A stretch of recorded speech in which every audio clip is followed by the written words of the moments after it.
सौनक जी ने कहा, सूत जी महाराज, आप सर्वज्ञ हैं। आपके कृपा प्रसाद से मैं बारंबार कृतार्थ हुआ हूँ।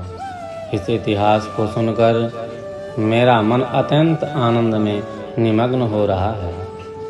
अतः आप भगवान शिव में प्रेम बढ़ाने वाली शिव संबंधित दूसरी कथाएं मुझे सुनाएं।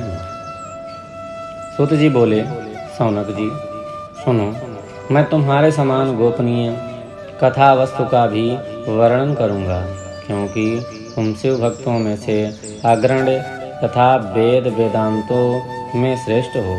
समुद्र के निकटवर्ती प्रदेश में एक वस्कल नामक ग्राम है, जहाँ वैदिक धर्म से विमुख महापापी द्विज निवास करते हैं।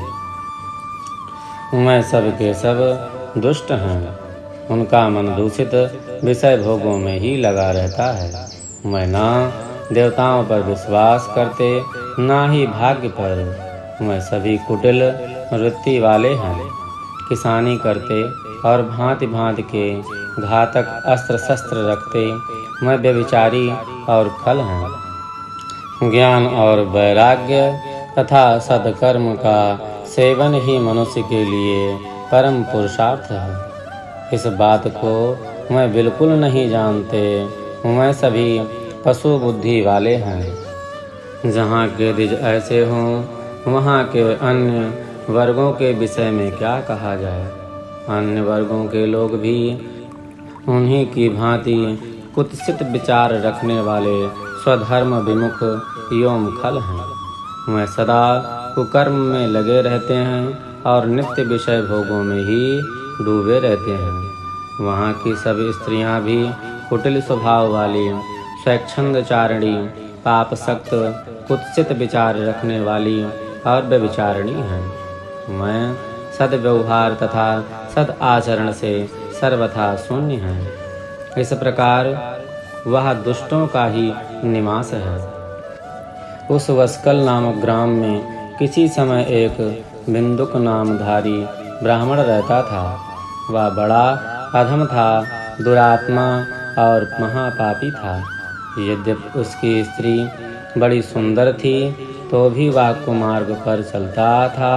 उसकी पत्नी का नाम चंचुला था। वह सदा उत्तम धर्म के पालन में लगी रहती थी, तो भी उसे छोड़कर वह दुष्ट ब्राह्मण वैश्यागामी हो गया था। इसी तरह कुमार्ग में लगे हुए उस बिंदुक के बहुत वर्ष व्यतीत हो गए।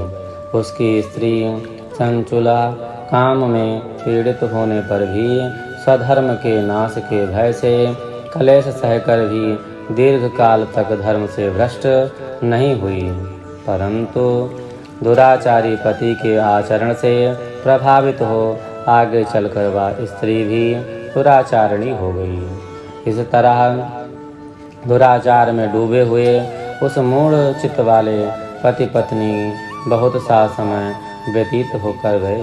तदनंतर शूद्र जातीय वैश्या का पति बना हुआ वह दूषित बुद्धि वाला दुष्ट ब्राह्मण बिंदुक समयानुसारेण मृत्यु को प्राप्त हो नरक में जा पड़ा।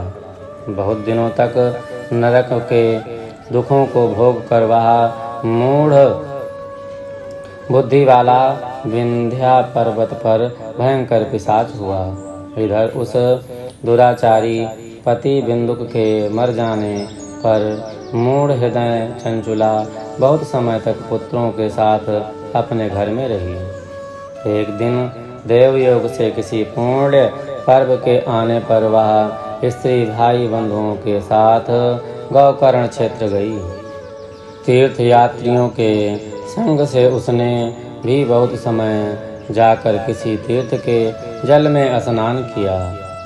फिर वह साधारणतया मेला देखने की दृष्टि से बंधुजनों के साथ यत्र तत्र घूमने लगी। घूमती घामती किसी देव मंदिर में गई। वहाँ उसने एक देवज्ञ ब्राह्मण के मुख से भगवान शिव की परम पवित्र एवं मंगलकारिणी उत्तम पौराणिक कथावाचक ब्राह्मण कह रहे थे कि जो स्त्रियां हर पुरुष के साथ व्यभिचार करती हैं, वह मरने के बाद जब यमलोक में जाती हैं तो वहाँ यमदूत उनके योनि में तपे हुए लोहे का परिघा डालते हैं।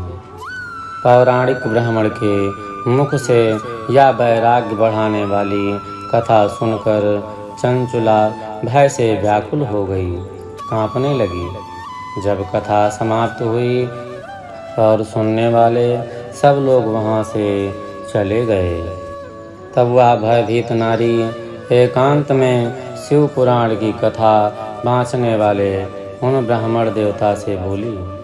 चंचुला ने कहा, ब्राह्मण, मैं अपने धर्म को नहीं जानती थी, इसलिए मेरे द्वारा बड़ा दुराचार हुआ है।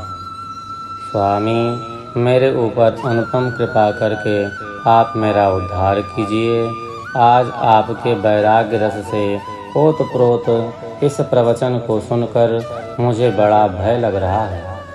मैं कांप उठी हूँ और मुझे इस संसार से वैराग्य हो गया है। मुझ मूढ़ चित्त वाली पापिनी को धिक्कार है। मैं सर्वथा निंदा के योग्य हूँ, कुत्सित विषयों में फंसी हुई और अपने धर्म से विमुख हो गई। हाय, न जाने किस किस घोर कष्टदायक दुर्गति में मुझे पड़ना पड़ेगा, और वहाँ कौन बुद्धिमान पुरुष को मार्ग में मन लगाने वाली मुझ पापिनी का साथ देगा। मृत्यु काल में उन भयंकर यमदूतों को मैं कैसे देखूंगी, जब वह बलपूर्वक मेरे गले में फंदे डालकर मुझे बांधेंगे, तब मैं कैसे धीरज धारण कर सकूंगी। नरक में जब मेरे शरीर के टुकड़े टुकड़े किए जाएंगे, विशेष दुख देने वाली महायातनाओं को मैं कैसे सह सकूंगी। हाय, मैं मर गई, मैं जल गई, मेरे हृदय विदीर्ण हो गया और मैं सब प्रकार से नष्ट हो गई, क्योंकि मैं हर तरह से पापों में ही डूबी रही हूँ। ब्राह्मण, आप ही मेरे गुरु हो, आप ही माता हो, आप ही मेरे पिता हो। आपकी शरण में मैं आई हूँ, मुझ दीन अबला का आप ही उद्धार कीजिए। खेद है। और वैराग्य से युक्त हुई चंचुला ब्राह्मण के चरणों में गिर पड़ी और प्रणाम करने लगी। तब उन बुद्धिमान ब्राह्मण ने कृपापूर्वक उसे उठाया और इस प्रकार से कहा। सूत जी कहते हैं, सौनक इस प्रकार से